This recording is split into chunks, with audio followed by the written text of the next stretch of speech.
స్థానిక సంస్థల్లో బీసీలకు 42% రిజర్వేషన్లను అమలు చేయాలని రాష్ట్ర కేబినెట్ తీసుకున్న నిర్ణయాన్ని తెలంగాణ జనసమితి స్వాగతిస్తుందని ఆ పార్టీ రాష్ట్ర ప్రధాన కార్యదర్శి పల్లె వినయ్ అన్నారు.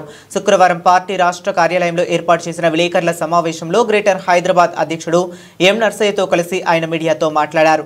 ఈ సమావేశంలో గ్రేటర్ హైదరాబాద్ ప్రధాన కార్యదర్శి బట్టల రామచందర్, రంగారెడ్డి జిల్లా అధ్యక్షుడు దార సత్యం, ఆఫీస్ ఇన్ఛార్జ్ హనుమంత్ రెడ్డి, నగర నాయకులు హనుమంతు గౌడ్, లక్ష్మణ్, జైపాల్ రెడ్డి, మాణిక్యం, సురేష్, సుధాకర్, గోవింద్, రాజు, వాసుదేవ్ తదితరులు పాల్గొన్నారు. జనసమితి రాష్ట్ర కార్యాలయంలో ఏర్పాటు చేసిన ఈ విలేకరుల సమావేశంలో రాష్ట్ర ప్రధాన కార్యదర్శి పల్లె వినయ్ గారు వచ్చారు. అదేవిధంగా రంగారెడ్డి జిల్లా అధ్యక్షుడు దార సత్యం గారు, హైదరాబాద్ నగర ప్రధాన కార్యదర్శి రామచందర్ గారు, ఆఫీస్ ఇన్ఛార్జి హనుమంత్ రెడ్డి గారు ఈ సమావేశానికి హాజరయ్యారు. ముఖ్యంగా తెలంగాణ ప్రభుత్వము స్థానిక సంస్థలలో బీసీలకు 42% రిజర్వేషన్లను అమలు చేయాలని రాష్ట్ర కేబినెట్ ఆమోదం